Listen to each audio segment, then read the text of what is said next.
Yeah, I realized I should probably start wearing some kind of capital stuff in the video because otherwise people may have no idea what I'm talking about. So, I mean, the show is called Recaps. That could be literally anything.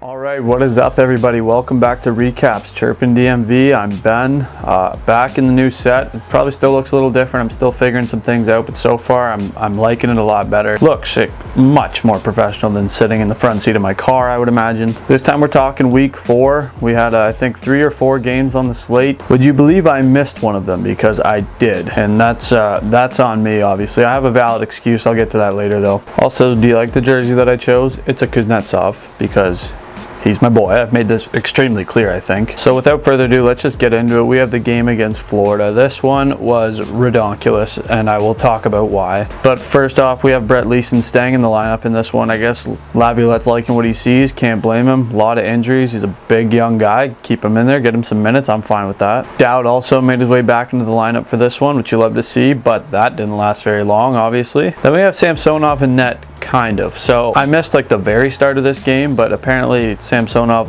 didn't play. Vitek did because he had some equipment issue, or he was like going to the bathroom or something, and then he came back out. Then later on, spoiler alert, he got yanked. He got pulled because he let in some bad goals. So that was confusing. All 4 goalies played in this game. Like, this was a ridiculous game. This was like the Ottawa game, just with less hat tricks. Anyways, Florida gets on the board early. It's reviewed for goalie interference, but since John Carlson pushed the guy into Samsonov, it stands. Florida's up 1-0 pretty early. Then Florida strikes again with a shot from the point. They were kind of dominating the entire play, and then Sammy was completely screened. He didn't see it at all. Puck goes in. Florida's up 2-0. That does it for the first, but then at the start of the second, Bobrovsky's gone. So there's another goalie gone. He left because he got injured at some point in the first period, so Spencer Knight comes in. Immediately, he's left out completely to dry. Daniel Sprong gets the cleanest breakaway I think I've ever seen in the NHL. Like, I was watching this game, and I looked away and looked back, and he had this breakaway, and I thought he had a penalty shot because there was no one around him. Mantha finds him up Main Street. Sprong comes in, buries the second of the year. There's that secondary scoring that we've been needing, that I've been talking about because I'm smarter than everybody. But then right away, Samsonov lets in a weak floater from the point. Just not a goal that should go in. He was in the butterfly way too early, and I'm no goalie, but if the puck's not even near you and the shot hasn't been released, why are you just chilling in the butterfly? That's my big question. Hopefully someone has an answer for me, because I'd love to be proven wrong. I like to think that Sammy knows what to do better than I do, so.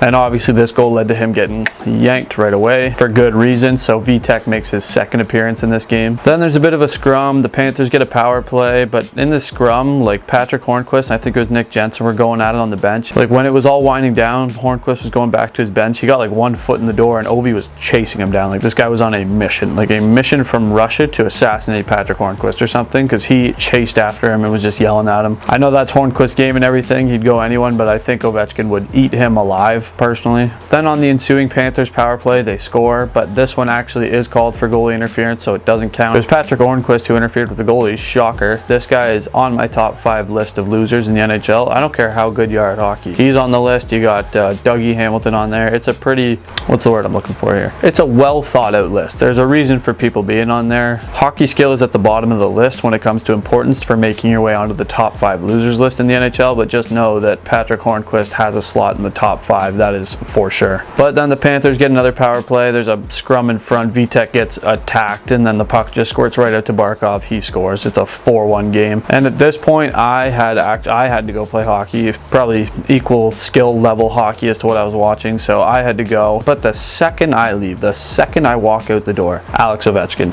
he scores. He gets back on the board, because of course he does. He tries to get the boys back in, and he makes it 4-2 with a wrist shot. This goal put him at 470, which was 1 behind Brett Hull. I'll tell you what happened to Brett Hull's record a little later in the video. Then, not 2 minutes later, while I'm driving to hockey still, I get the notification that Tom Wilson scores his first of the year. The day that I released a video saying that Tom Wilson hasn't scored, the day after I released the blog saying Tom Wilson hasn't scored, he gets on the board. It's probably a big monkey off his back, like Panarin when he was climbing his back, just whipped him down. It probably felt like throwing that monkey off your back with just like less harassment afterwards. Then I get the update on my phone. Anthony Mantha will not return to the game. We find out that he had shoulder surgery after. Like, get real. Vrana has shoulder surgery injury right after we get rid of him. I'm kind of thinking like, I don't want Vrana to be hurt or anything. I love the guy, but I also don't want him to outperform Mantha, so I'm okay with this. But then Mantha goes ahead and hurts his shoulder too, so he's out for an unspecified amount of time, which really sucks because Anthony Mantha is sick. Like, everything he does on the ice is so effective, even if it's the little things. I love watching him play, and he was just kind of starting to pick up his point production too, so that's really tough to see. Also, the Capitals are just smoked with injuries right now. This could be the very last thing they needed. So anyways, let's move on. Conor McMichael. I've kind of dogged this guy before in the past, even though his like analytics and everything are good. We all know I'm not a huge analytics guy. I don't like despise them, I just don't know enough about him. But anyways, he finds the puck in front. He scores his first in the NHL. He's pumped. He does the big celly. He goes crazy. Honestly, you just love to see it because this is like the future of the team. Washington has had very few forward prospects come up in the last few years. The most recent one to make an impact was Vrana, and he's out of town. So seeing this guy play the way he's been playing, like analytically, which is obviously a valuable way to determine how someone's playing. So seeing him do well and then actually getting on the board is huge. So congrats, Conor McMichael. Can't wait to see more from you. But it was also at this point I realized I don't know if I can ever watch a Capitals game again. Like, I was watching and they were down 4-1. I watched the last game when they lost 2, and then the second I leave, they tie this game. Like 3 goals, bang, bang, bang. Like, it's a tied hockey game, and I'm driving hockey, and the thought crossed my mind. I'm like, do I have to like stop watching? And that thought was just ringing in my head. So I don't want to say I'm happy that they ended up losing this game, but I'm just glad that I can watch them again. Also worth noting, Leeson got his first apple on the McMichael goal, so you love to see the rookies coming together like that. A couple of 2019 draft picks just clicking. This one goes to overtime. Obviously the Capitals just stink in overtime. They lose the face-off every time and then can't get off the ice. But this one was tough. Wilson was back checking. He went to break up a 2-on-1 pass. It went off his stick and in. So, hey, Wilson's got 2 goals this year. Funny. But no, that one was tough. Capitals lose. I mean, obviously, this was kind of like the Calgary game, slow start. You don't want any of those, obviously, on your team. You don't want to have slow starts. You want to start fast every game, but it's going to happen. So the fact that they're able to respond and get this one to overtime is huge. Obviously, points matter, especially in a tight Metro division, so getting points like that are massive. Obviously, an extra point would have been nice, but the fact that they started so slow and still earned a point, they stole a point, which is good. Next up, we had a game against the Philadelphia Flyers. Now, this was the game I didn't watch. I actually had tickets to the Maple Leafs versus the Boston Bruins in Toronto. I paid 110 Canadian dollars to sit here. So you look around the NHL, that's not regular. Let's do some conversion. So Canadian, convert to US, boom, that's the price. That's what I would have paid American to say, if this was a Capitals game, that's what I would have paid to sit in the upper bowl, basically, by myself. I had 2 friends in the lower bowl, 6 seats. They were in like the Scotiabank Club. I was up top sitting next to some 75-year-old in the Bruins jersey who sat like this the whole game, didn't move once. Some lady was dancing in front of me. The only person in front of me was just dancing. Like, and then the guy next to me was sitting on my coat. I couldn't like yank it, or that was rude, and I didn't want to ask him to move. It was a really tough situation. Great time though. I had a great time. But anyways, the Capitals lost this one 2-1. Again, if I'm gonna miss games like this one in the Arizona game, I'd rather than be low scoring. It is nice to see though that in this one, the 1 goal the Capitals scored did come off of Brett Leeson's stick. McMichael buzzing down the wing. He looked really good on this play. Just cuts in, throws the puck in front. Brett Leeson's there to put it in for his 2nd career goal. The rookies are looking good, and I know they wouldn't have gotten a chance if there weren't injuries, and you hate to see injuries to top guys like Oshie and Backstrom and all them, but it's nice to give the young guys some games. It's nice to see that they can play. Brett Leeson and McMichael especially looking good. Fehervari, obviously, he's just kind of a regular at this point. I don't even really think of him as a rookie, even though he is. But anyways, yeah, Capitals lose 2-1 to the Flyers. It's I wish I could tell you more, but I didn't see the game. I did see this next game though against the Buffalo Sabres. Watched the full thing. We live recorded. I was paying attention and everything. We had VTech back in the net. We had some mixed up power play lines. So the second power play unit had 3 defensemen on it. Now that is something I am not crazy about. However, we had Orlov playing up, which I don't mind because Orlov, the way he skates and stick handles, he could basically be a forward if he wanted to. So, but like ideally you want to see McMichael on one of those lines, which is actually happening now, which is good. I saw in their most recent practice McMichael was on power play too, so that's good. I'm glad this was just a 1-game thing. Probably shouldn't happen again, but just worth noting, 3 defensemen on 1 power play is a little outrageous. We also had Axel Jonsson-Fjällby make his debut. That's how his name is pronounced, I'm assuming. AJF, I'm going to call him AJF. Made his debut against his former team. Remember, he got drafted by Washington, like 5th round. Then in the offseason, he got claimed by Buffalo for like a week. Then Washington got him back, because that's what they do. They get rid of guys like Orpik and Vanacek, and then they bring him right back. So he makes his debut against his former team, which is the funniest joke in the world, because he never played for them. And then, see, I had the thought crossing through my head again, because I left the room before we started live recording, and I came back and Tom Wilson had scored. So I was like, okay, should I watch this game? Like, sat down, looked myself in the mirror, and I was like, Ben, should you watch this game? Think about it honestly. And I did. I continued to. I thought, you know what? This can't happen every time. This one, though, was just a shot in front. Ovi tips it, and then it tips off Wilson's like elbow pad. So steals an Ovi goal, which you don't like, but anytime Wilson's getting on the board, I'm also happy because of his slump. So Capitals are up 1-0 early in the game. That'd be it for the first period, but in the second period, it's Conor Mcmichael again. When I first saw it, I thought he just ripped it. It did go off a Sabre and almost off Garnet Hathaway, but still, if you have a young guy who's just willing to shoot the puck like at all times like he is, that's good. Takes a shot, good things happen. Bounces off a Sabre, finds itself in the back of the net. Mcmichael has his second career goal, first at home, and the Capitals are up 2-0. Then Ovechkin just completely blows a tire, just wheels pop, turns it over in the Capital zone. Who else but Cody Eakin, former Capital, grabs the puck and rips it. Again, you'd like to see Vitek make this save, but that's what they call a National League shot, ladies and gentlemen, because that is National League. Then in this one, Nick Dowd leaves again with a lower body injury, but it's not related to the injury that kept him out earlier, so it's a separate injury, which isn't good. Like, obviously it's good he didn't re-aggravate something and could make it worse, but it's not good that he's getting a new injury, so he's got 2 to deal with probably. And that's when I realized this team is just Samuel L. Jackson from Unbreakable. Just like bones of glass. Everyone's just getting hurt all the time. Everything they touch turns to injured reserve and lower body injuries. Like, they are Samuel L. Jackson, which is an annoying name to say. Samuel L. Jackson. They're him from Unbreakable. They're Mr. Glass or whatever his name is. But then you have the one guy who is never hurt. It's, oh, knock on wood for that one actually. It's Alex Ovechkin. He scores his 11th of the season, leading the league. He also ties Brett Hull in this one, 471 goals, 4th all time. I saw something like Brett Hull's kid tweeted like thumbs down, and then a bunch of Russian fans were going off at him. No surprise there. I wouldn't like to see my dad's record broken either, but it's Ovi and it was bound to happen. Just a deflection goal. It was weird though. It's not like he tipped it down. He tipped it like bar down. He like tipped it up, which is rare. But anyways, Wilson stole his last goal, but Ovi gets this one, and the Capitals are up 3-1. Also makes up for his brutal turnover to Eakin. Got to get those skates sharpened, buddy. Then later on, Wilson has trouble clearing the puck, and the Sabres get possession. There's a mad scramble in front, and eventually the puck finds its way in. Vitek almost gets his glove on it. Nothing he can do there. You just got to get that puck out. The Sabres make it a 3-2 game. But then Tom Wilson again. I'm so glad I talked about this guy last week not scoring, and now he's just lighting it up. Gets his second of the game, but this one's all Kuznetsov. He strips a Sabre right at their blue line, just turns around and rips it right on Tom Wilson's tape. Just such an unreal play. It was ridiculous. Then Tom Wilson grabs it and slides it 5-hole. Nice move by Wilson too, but Kuznetsov, sheesh. And the Capitals regain a 2-goal lead, and Wilson's back on the board. And he makes up for not being able to clear the puck earlier. So everyone whose bad plays resulted in goals, Wilson and Ovechkin, they made up for it by scoring.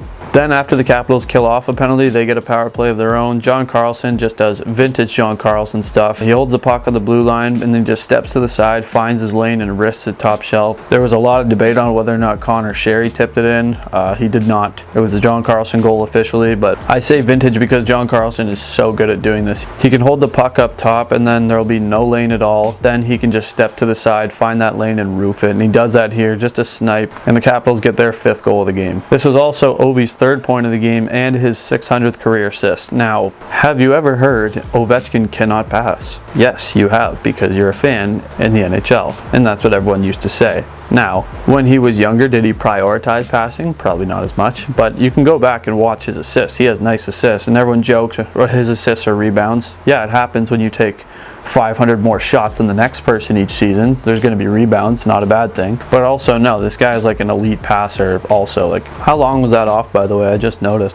Sorry about that. Ovechkin has like probably the best shot in the league. Like, Matthews' wrist shot is another thing, but Ovi's like just shots are so lethal. But this guy's also just a heads-up player. He can make a good pass. He's got 600 assists. I think that's 9th most in the NHL, like of active players. Not NHL history, obviously, but active players, which is pretty good. good. This was also Kuzi's 300th assist, and this guy, we know he can pass, so this number is just going to keep climbing. But anyways, congrats on the milestone, I guess. He'll be at 400 in no time. You heard it here first. It also just feels like for the past 2 years, every game has been some kind of milestone with the Capitals. I don't know why. I guess it's because Ovechkin's chasing records and stuff, but like it just feels like every game, like someone has some kind of milestone. It's like their 100th point, 100th goal, 200th game or something. Just, I don't know. This team is a bunch of milestones.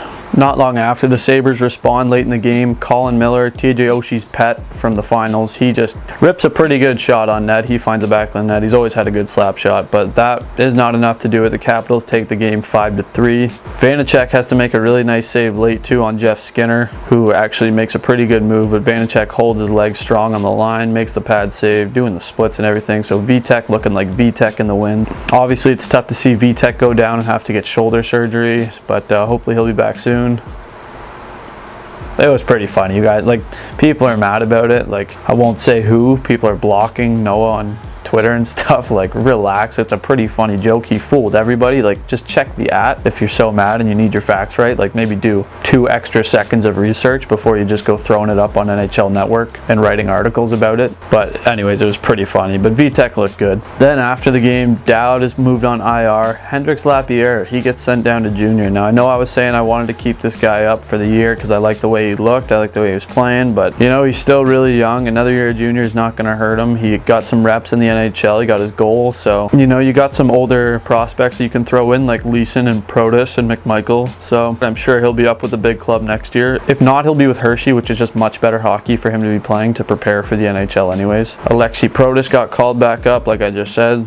Older prospects being called up makes sense. But then also Zach Fucale. He got called up and he's also starting tonight against the Red Wings. Now this is interesting because Vanacek is healthy. He was a little banged up after the game. Not shoulder surgery banged up obviously, but a little banged up. Samsonov's fine, but Fucale's starting. So what I'm deducing from this, my inner Sherlock Holmes coming out here, is that Laviolette does not like the way Samsonov's been playing. And I can't blame him. He hasn't played very good. He got yanked against Florida after a very weak goal, and he's just been very inconsistent. He hasn't gone like a full game impressing me the way Vitek has. He just hasn't. He just hasn't looked as good. So Fucale, 26 years old, Team Canada World Junior legend. I remember watching this guy when I was young, and everyone used to buzz about him. Obviously, things didn't go quite the way he wanted them to, but now he's making his debut. So here's hoping for a good game for Fucale. Obviously, I want Samsonov to be playing well. He's a future number 1 apparently, but if we have 3 goalies that can play well, I'm not going to complain at all. So good luck, Zach Fucale. Good luck, Washington. Anyways, I think that one's it for me. Stay tuned for the next recap when I cover the next week of games, obviously. Make sure you're reading the blogs. Stat Guy Blake just dropped a good one on how the Capitals defense has been really good this year, which is just something we haven't heard in a very long time. Make sure you're listening to the podcast. It was me, Bobcat, and Stat Guy Blake this week. Good talk, obviously, hearing different sides, the analytical side of the game, his point of view and everything. So that was super interesting. We also might have a new shirt coming out soon. I don't want to reveal anything yet. Still working on the design and everything, but I think it's one you guys will like. I'll give you a hint.